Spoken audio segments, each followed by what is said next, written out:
Please welcome to the stage, author, congresswoman, unpaid whiteboard spokesperson, and possibly your next senator. Please welcome Representative Katie Porter.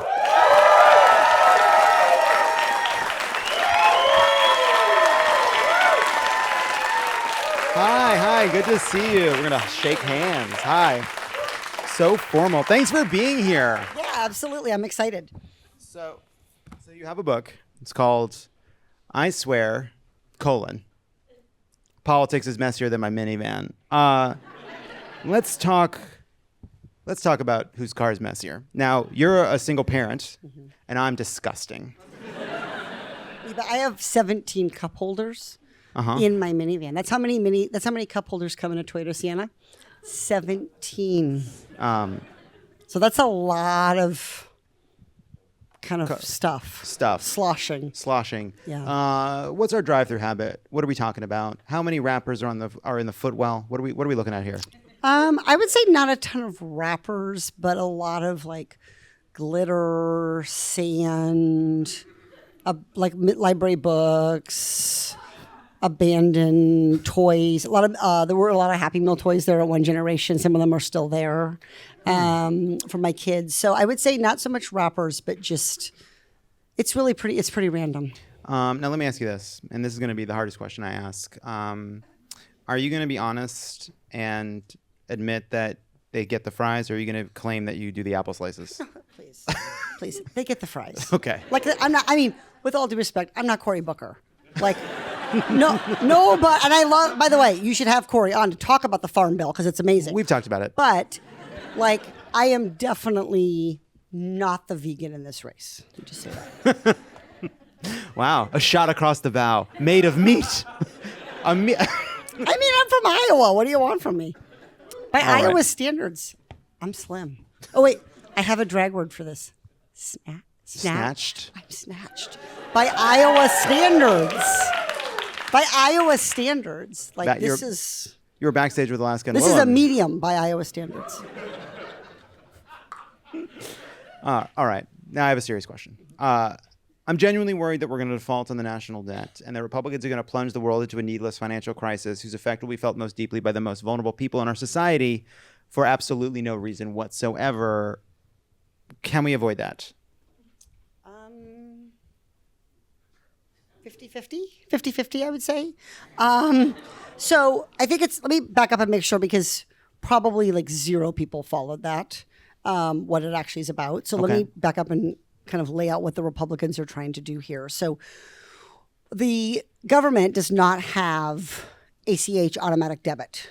So we pay the late fee, and after we authorize spending money later on, we have to go back and say, okay, it's okay to write the check for the thing that we already decided we were going to purchase, right? So we're going to have, more school lunch access for kids who are hungry, kids who need it. And then later we have to go actually write that check. And when we get up against the debt limit, we have to authorize us to continue writing checks past the limit. So what the Republicans have said is, think about if you're in a relationship and let's just do for my purposes, I'll do like wife one, wife two. Okay. So wife two says, you must stop buying so much makeup. No more makeup. I thought you said there were two wives. They're two wives. Okay, sure, makeup. I'm making it up. It's my hypothetical. Okay, we'll do flannel. You're right, we'll do flannel. All right. You must stop buying so much flannel. You must cut your budget for Subarus. Sorry, Subarus. Just doing hard stereotypes. We are not purchasing any more cats. Whatever. Okay. So that's what wife two says. And wife one says, well, no, this is my gender expression. This is who I am. I need my flannel. I need my cats to put in the Subaru. No. I'm not cutting my future spending. Next year is going to be just as flannel rich as last year. Mm-hmm. We want to go see Brandi Carlile. No. What wife two, exactly. I'm a big fan, by the way. What wife two says is, oh, you're not going to cut the flannel budget? I'm going to quit paying the mortgage. Right? I'm gonna quit paying a past debt if you won't cut your future spending. You with me?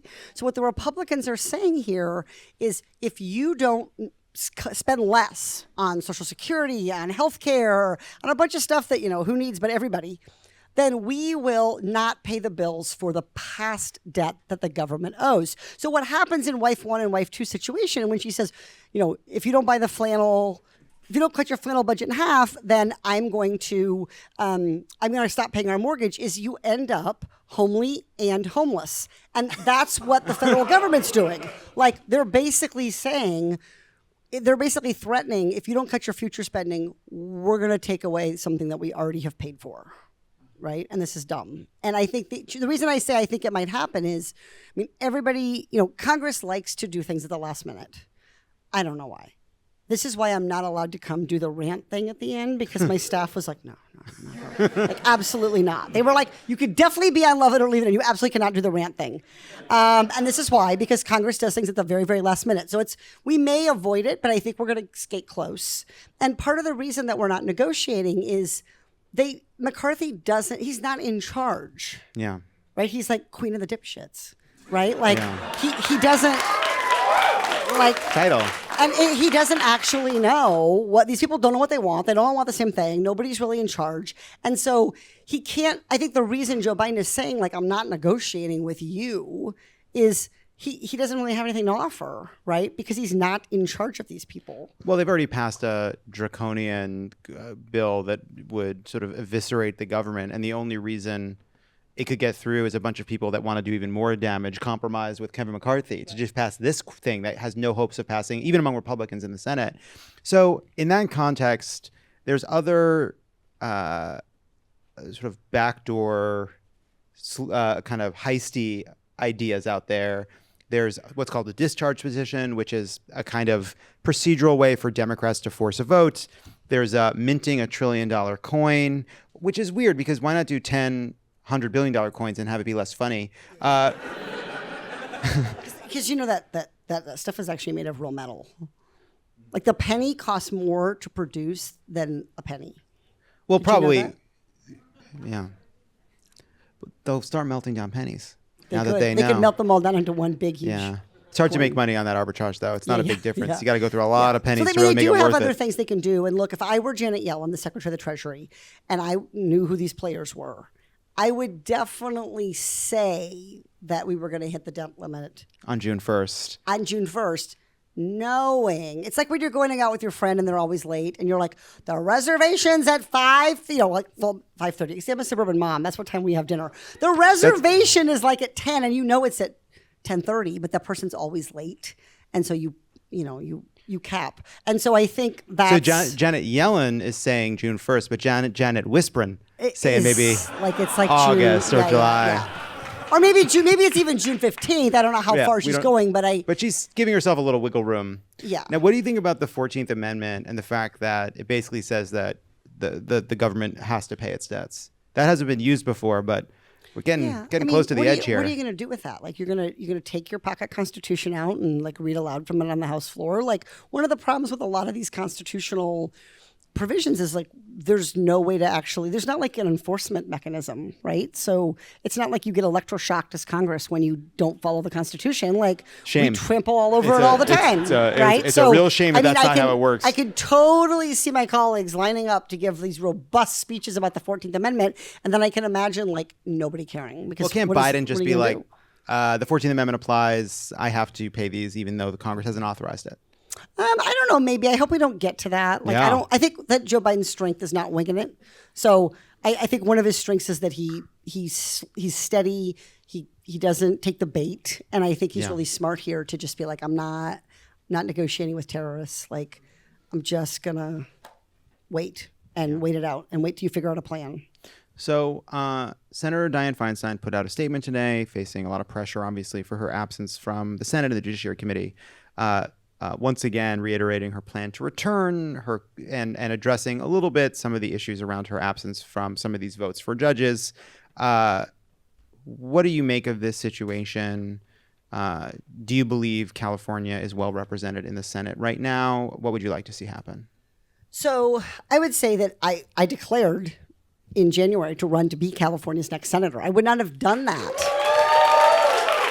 if I thought California was well represented, right? So I clearly think it's time for a change. And so I obviously that's the whole spirit of my campaign is change and change to be like me.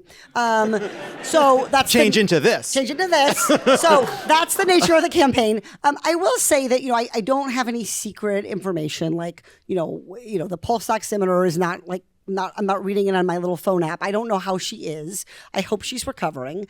I think the bigger issue for me is this is not the first time this has happened. We have had people in the last 50, 60, 70 years who have missed 4 years of their Senate term.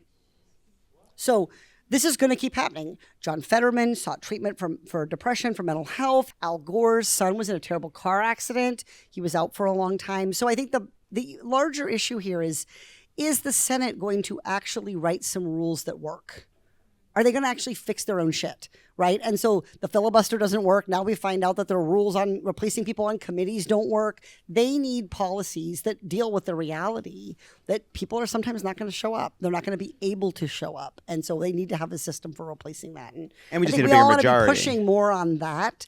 And I think there's just sort of the number of people who did not think about Senator Feinstein at all for a decade and now think about her every waking moment is shocking to me, right? Yeah.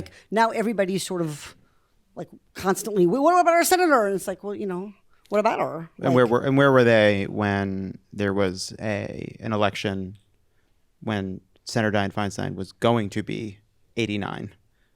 That's how age works. It was predictable. Right. No, I mean, if you elect someone who's 84, 85, then 4 years later they will be either 89 or dead. That's how age works, right? You elect me at 50, 4 years later, I'm going to be 54. That's how it goes. And so, but we're not electing you in 10 years. In 10 years? What did you say? I'm saying, it was a little sort of age. No, I'm fully into my 49 self. I would not, you could not drag me back to the fresh hell that was 39. Really? Oh, let me tell you a little secret.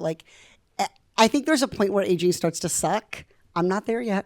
Nice. I'm loving it because you just, as you get older, you have less fucks to give.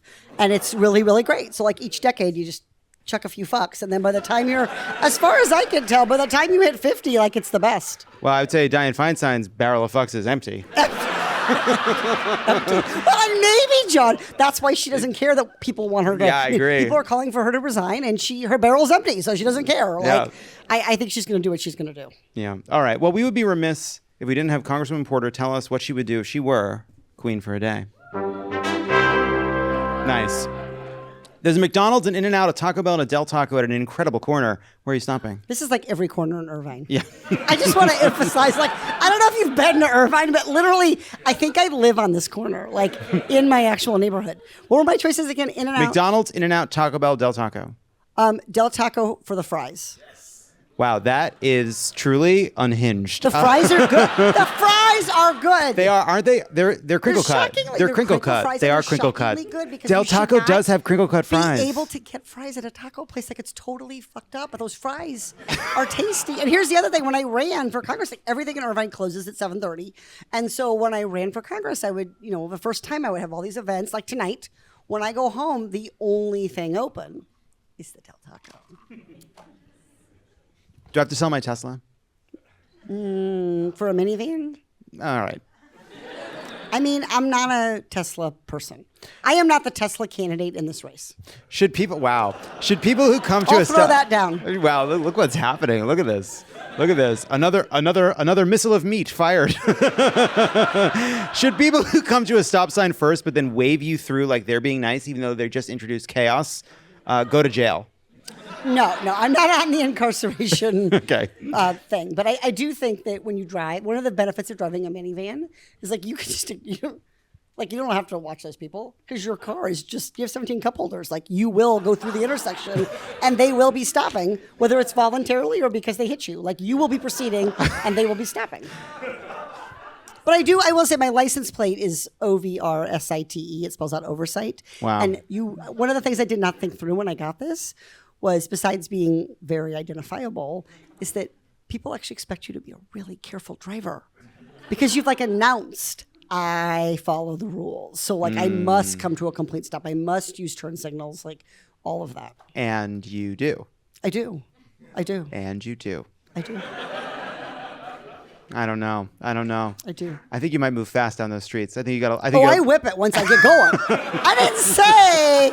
I mean, we talked about your driving when we were writing this question, and we thought there's just a blur of van going by. There's a little Fast and Furious that goes on. Like, I got 3 kids, and it's just me. So, 2 of them were just recently not picked up. So when you've got that kind of situation, I mean, it could go from lightly supervised to unsupervised quickly, and that's why the van's got to have a big engine.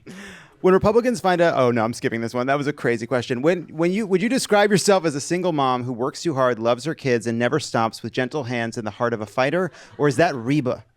I would say that gentle hands is just like no. It's more like there's a lot of a lot of sitting on my hands that has to go on to serve in Congress. Yeah, I see. Like the other day, Marjorie Taylor Greene yelled at me in the hallway, and I wanted to put my hands in a certain gesture, and I was just like, What did she yell at you about? She said, "Nice of you to show up for work." Yeah, which is rich, given. Yeah, but I just kept walking because it really is. She's like America's worst neighbor. You know? Yeah. No, and she really does stand out from. I mean, there's like difficult. Mm-hmm. There's wrong. There's disturbed. And then like 12 standard deviations over, there's like Marjorie. You know what I mean? Like it's a very different. Like I have all of these folks on my committees because I serve on oversight, and that's where they pack the people, so to speak. So I have all of them, and she's a very different category. Are you rooting for the Lakers or Warriors to win this series? And something to consider: I do not watch basketball, and I found out today that they were playing in a game or perhaps several. I thought that already happened. Did that already happen? It's happening. Yeah, but it's been happening, right? Yeah, so the series has been happening. Okay. I'm here with y'all, so. All right.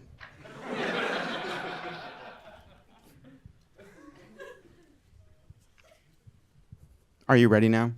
Yeah. For, I think, the ultimate challenge of this appearance? This is a real like a triathlon, you know? We had the conversation part. That presents its own challenges. Yes. Then we did Queen for a day. Yeah. And now we reach the final portion. Okay. When we come back, Katie Porter will go head-to-head against Drag Race's own Willem in Alaska, boots the House of Representatives down.